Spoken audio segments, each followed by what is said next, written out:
Welcome to the Love, Sex, and Leadership podcast, where you can discover simple tantric teachings to embody your true power, awaken your soul's wisdom, and live an inspired life as a natural, intuitive, and heart-centered leader. You are sitting here from that moment in time when egg and sperm met to create life. Same way as you can hear the river of life just down the way from us, the trees growing, the vines expanding, your body, cells are being born and cells are dying each and every day. Sperm inside of you is being created. Many times sperm is being released. And this sacred elixir that comes from these testicles that you hold, the first question to look at is, what is your relationship with this sacred elixir? What did your dad or your community teach you about this sacred elixir? The same way a group of women come together in a red tent to talk about the mysteries of their blood, where we've all originated from in the womb. What are the mysteries and the stories and the issues that have arisen around these testicles that you hold and the cock connected to them? What shame is present? What celebration is present? And what is your relationship with these genitals that you hold? Just breathing into that for a moment. Sounding out. And as you're ready, gently opening the eyes. Take a look around and see that every man is also holding his own cock and balls, has his own journey. I'm sure times when he's been like, yes! So happy to be a man. Other times it's like, fuck, shit. There's a lot of stories around that, and we'll unpack some of that this morning. So deep breath in. And probably for some of you, even being in a circle of men and holding your testicles and balls, you're like, fuck, this is uncomfortable. Or maybe you're like, oh, this is actually quite natural. Because all it means is that you're in a circle of men holding your testicle and balls. That's all it means. It can have a lot of other meanings according to your own stories and ideas and beliefs and all the things around it. But sexuality, our natural ergonomics of our bodies, that we've come into this world with a male body. With a male body that when it gets aroused, this Vajra lingam cock grows. And how many of you have ever felt shame when you've had an erection and you felt like, oh, I shouldn't have an erection right now? Anyone? Yeah. I remember for myself, growing up outside of Boston, and the woman who sat in front of me often in school was always the same woman every time, because my last name was her last name and was after her last name. So I always sat behind her, and she always wore these sexy fucking G-strings. And I was like, Jesus. Like, I found myself so often as a young boy with an erection in the back of the classroom, like, what the fuck do I do with this thing? And, through time and my own journey and story and finding a deeper relationship with this, there wasn't anyone, it wasn't my brother, it wasn't my father, that had any level of education that came with what to do with an erection. How do we handle that? What do we do when we ejaculate? What does that even mean? All of these things that, because of the society that pretty much we all grow up in, that even though we've originated from sperm and egg meeting, there are a lot of society says, we don't talk about that. And where do our education come around sexuality? Really, from a couple of streams that I see. One, religion. And what does religion tell us? Like, don't ever have sex. And if you do, you're probably going to be damned unless you're making a baby and then never think about it again. Because sex is damned because it's a bad thing. And what the fuck? That definitely wasn't what Jesus talked about. But somehow that's been correlated into a lot of religions. And then looking at other religions, it's like, we can't even look at a female body because then we might get erect, and we definitely can't have our male partners see another female body, so we're going to completely cover her up in black so that the world cannot see her. So the thought of even sexuality can't even emerge, and if it does, you're going to be blamed and shamed. And then if she were to actually have sexuality, then she probably should be stoned to death because she's unwed. I mean, what the fuck? Really? So just breathe into that for a moment. Healthy sexuality, healthy relationship with our erotic body is something naturally that happens for us at a young age. There's studies that have been shown that when a baby is inside the womb, they play with themselves. Not from a sexual nature, maybe, but just from a curious nature. And then we grow up and then we're playing with ourselves, and some parental figure says, stop, that's wrong. You're not allowed to touch yourself. And the child's like, but this is this thing, I want to play, I want to get to know it. The parent's like, no, you can't do that. That's not acceptable, that's bad. And so shame gets poured onto this child, and then finally, that child, a male child, has his first erection and is like, what do I do? What do I do with this thing? It's not like the village has taught him. I mean, in some sacred old traditional tribes, there are beautiful rituals and practices. I don't think any one of us went through it. I know I didn't. It still exists in small tribes around the world. But in general, the other form of education, where does that come from? Porn. And what does porn show us? Anything healthy? I mean, maybe, and like I'm just turning 41, and it's really interesting. I was just having a conversation with a guy who's 35. And the big difference between, like for me, I had AOL Messenger when I was just finding the internet, and there wasn't like fast streaming, high speed porn that I could click through page by page by page by page. And for him, at 35, just 5-6 years later, that's what he grew up with. That's a massive difference in the way in which the brain developed to sexuality. A great book I'd recommend for all of you is Your Brain on Porn. It talks about how the brain develops as a result of pornography.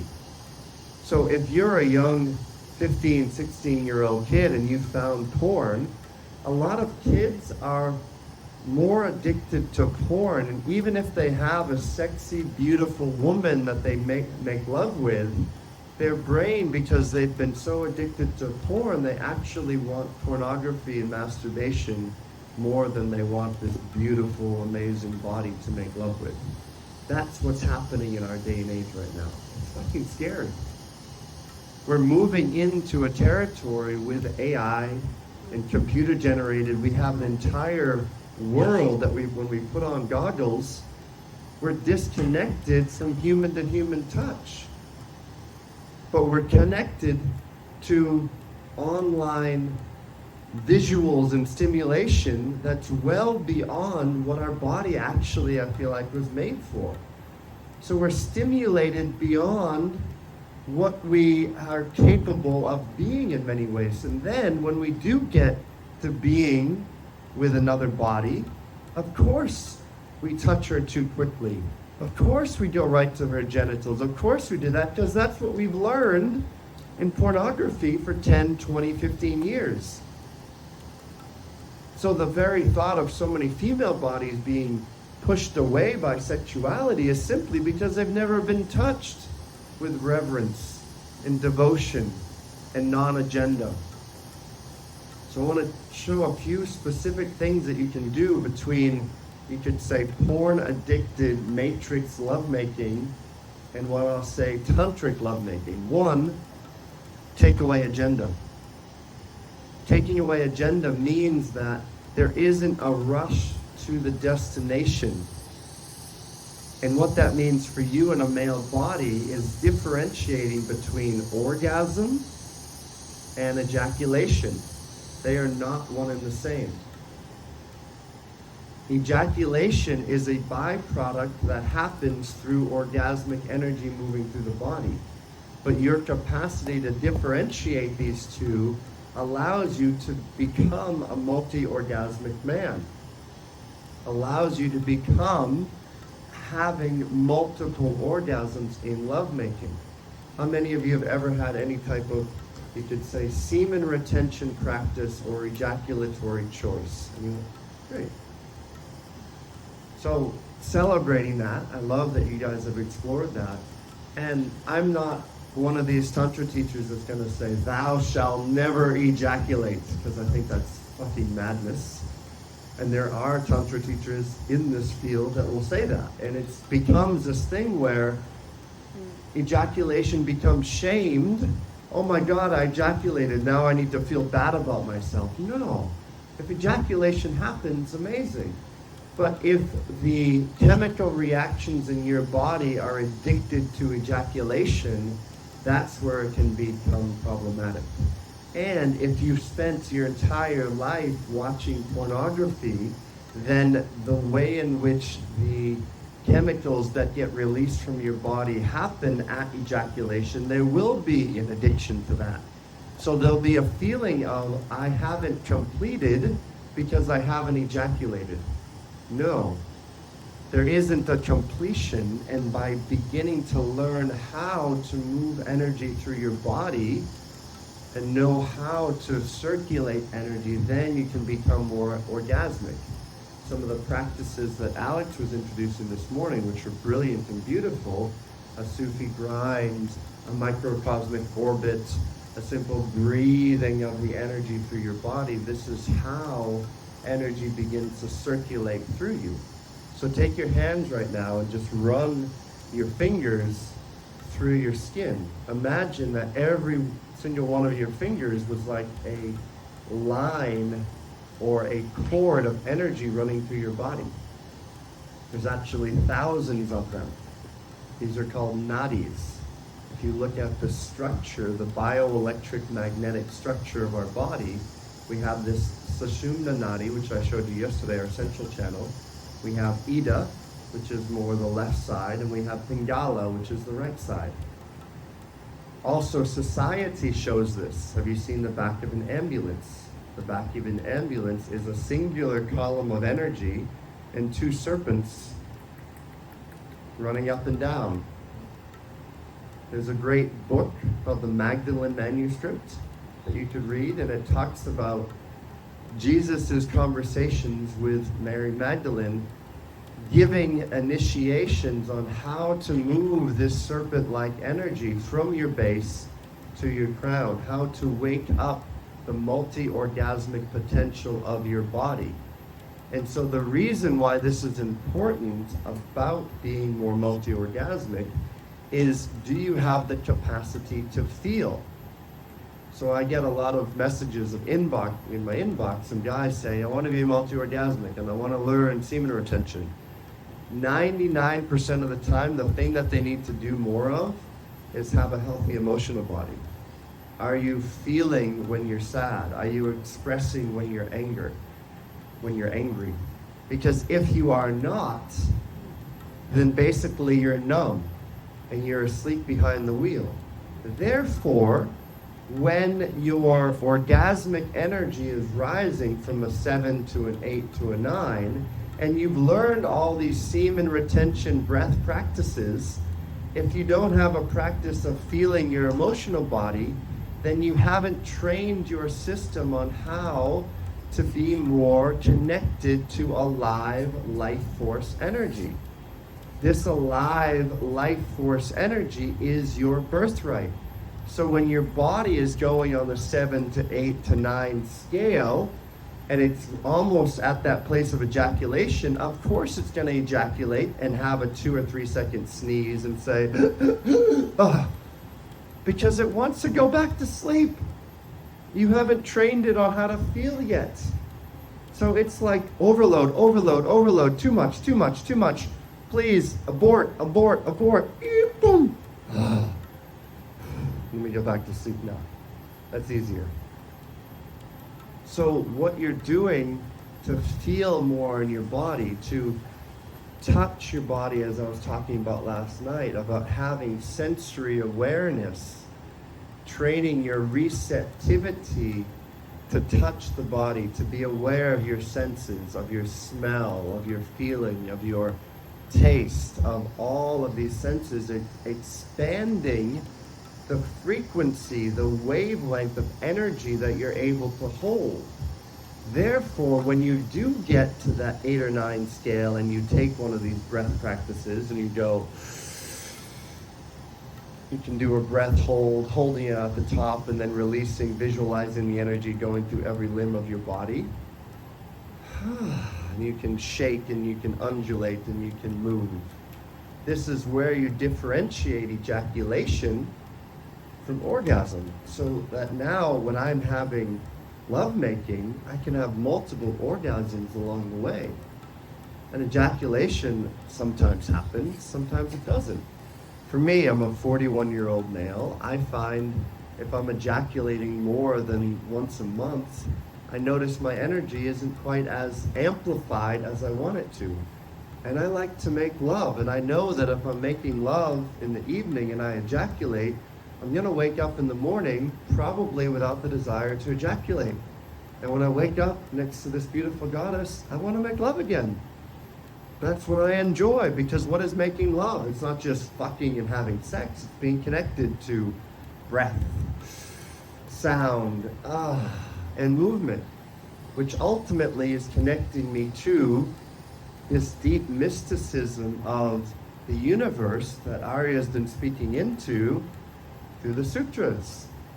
So can I connect to the infinite universal potential of life moving through every cell of my body? Can I connect to the alive, orgasmic sensations when I simply slow down to touch my body without agenda?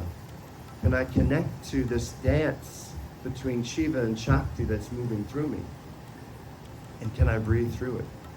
And can I breathe through it that allows me to actually open up divinity inside lovemaking? In order to do that, I have to know how to feel. I now have to know how to breathe. I have to know how to sound. And when I'm doing all of that, as it associates to the art of loving women, when you're sounding, she says, yes, he's making sound. When you're breathing, you're informing her of what you enjoy by your breath. And when you're moving, you're circulating this energy, which allows you to go longer than being a 2-pump chump to being a 2-hour hero. Who wants more of that? Less 2-pump chump, more 2-hour heroes? Yay! The world actually, in my perspective, in my tantric perspective, is going to be a more symbiotic place where a man can be on purpose, connected to his heart, and isn't disconnected at his cock.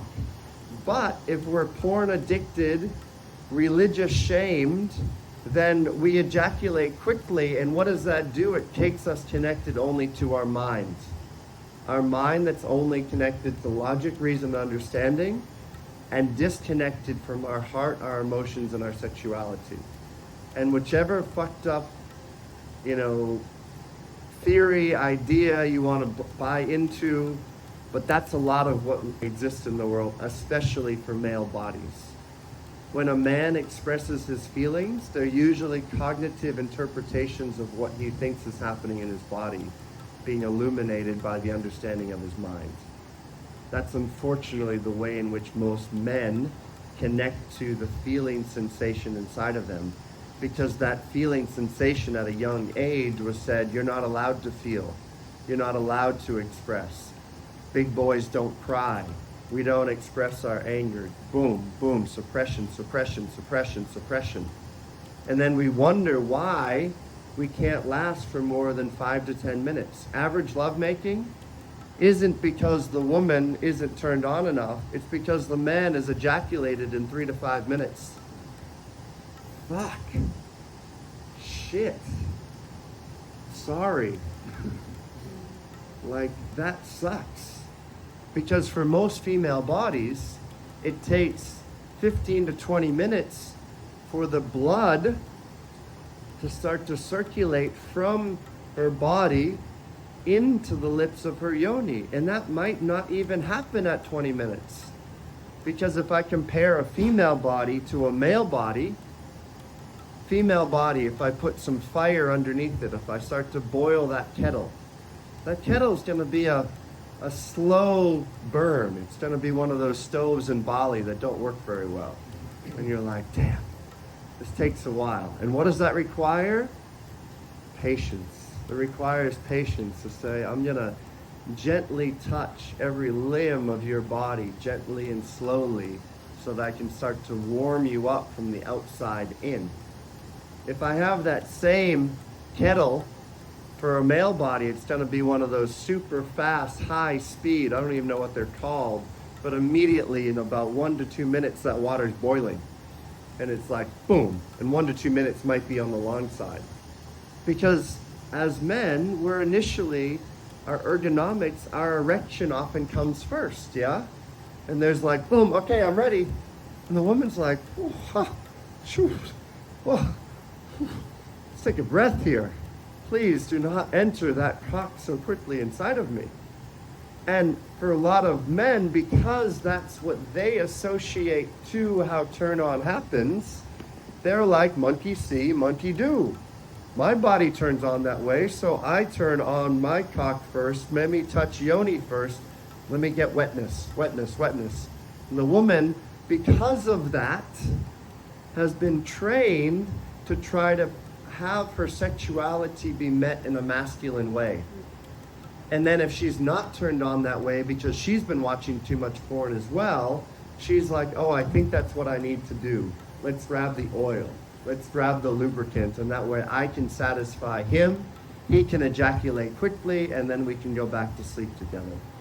I've seen people, a speaker on an international worldwide stage for one of the largest self-development companies in the world, a woman coming up on stage and saying, yeah, this is all that men do, just let him fuck you for a minute or two, he'll be done, and then he'll go back to sleep. What the fuck? Like, what the actual fuck? Even people that are teaching about consciousness don't know fuck all about sexuality. Because there's such a misunderstanding in so many female bodies that have never been touched with devotion, love, and care. Let's take a deep breath in. Sound on the exhale. I know there's a lot here. There's a lot that I'm circulating through. There's a lot of pieces inside of this. And in a moment, you'll have a chance to share with a brother next to you about where there's a meeting your individual journey around sexuality, around religion, around porn.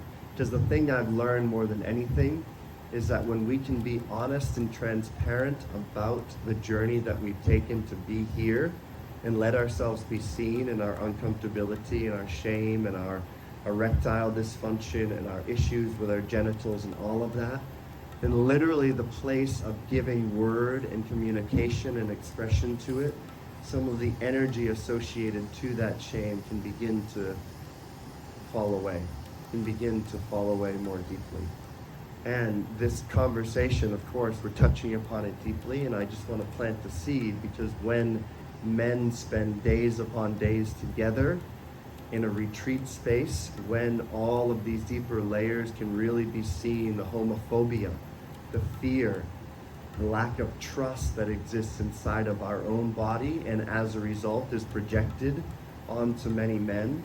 Because I know for me, some of the biggest hatred I have on this planet is not towards female bodies, it's to the men that have misabused and have mistreated women and haven't actually honored their own sexuality with reverence and appreciation and honoring. And that anger definitely exists in me, and I've beaten the fuck out of those men many times on a pillow. over and over and over again. Because the raping, the child molestation, all of the things that happen on this planet, it's a reflection of what's also inside of us, just happening in external form. So when you can own that energy, but you don't let that energy own you, but you actually invite yourself to have a relationship with that dark energy, and you can do it consciously with awareness, and then bring that energy with consciousness into the bedroom, then you become more of a wand of light, having the capacity to destroy anything that's not love, vibrating through your body and the body of the beloved that you're making love with. And this is really the initiation of what Tantric healing is, Tantric lovemaking is.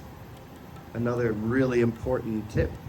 One was not agenda. Two, when emotions arise in the bedroom, don't suppress them.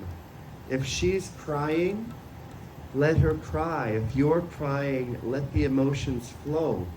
This is the healing gift of Tantric lovemaking happening in space and time between the two of you. In my last partner, when we first got together, she had been in a marriage for over 4 years, having some challenges with her partner. Probably for the first 6 months of us making love, almost every time we were making love, she would have tears. She was releasing her old relationship. She was releasing her own frustration, her frustration with him. Sometimes we'd be in doggy style and she'd just be releasing the anger and the frustration. I wasn't trying to fix her.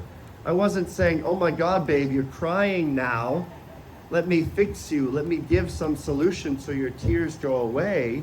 Oh my God, you're being angry. Did I do something wrong? Fuck no. She was releasing the emotion through her body, and I was supporting her in a celebratory appreciation of that emotions. And what did that do? In that lovemaking, it brought us closer, because it allowed both of us to recognize the deep gift of what happens when love is at the center. And many of the first times when we were making love and our bodies were assimilating together, there were a lot of emotions moving, a lot of tears flowing. This is what happens when the bodies recognize, just the same way you recognize coming into the space, that all of you is present here, all of you is allowed here. And when the feminine in both bodies recognize that in lovemaking, and you can be a great space holder for that, that's really where a woman or the feminine can feel like, I'm safe. That's all she wants more than anything. She wants to feel like you're not rushing to ejaculation. She wants to feel like you're not touching her body, trying to get her off in some direction. She wants to know that she can say no, and you're going to say thank you for taking care of yourself. She wants to know that when you're meeting and greeting her body, you're not rushing to her clit, you're not rushing to her nipples, you're meeting her body as a sacred temple of beautiful devotional energy that she is. And when you meet the feminine in that way, what happens? Does she melt? She opens. She opens. And she melts and she says, thank you for seeing me. And then together you begin to have a tantric union with divinity, with God, which is really ultimately all what lovemaking is all about. Take a deep breath in. Sound on the exhale. Close down the eyes for a moment. Breathe into the belly.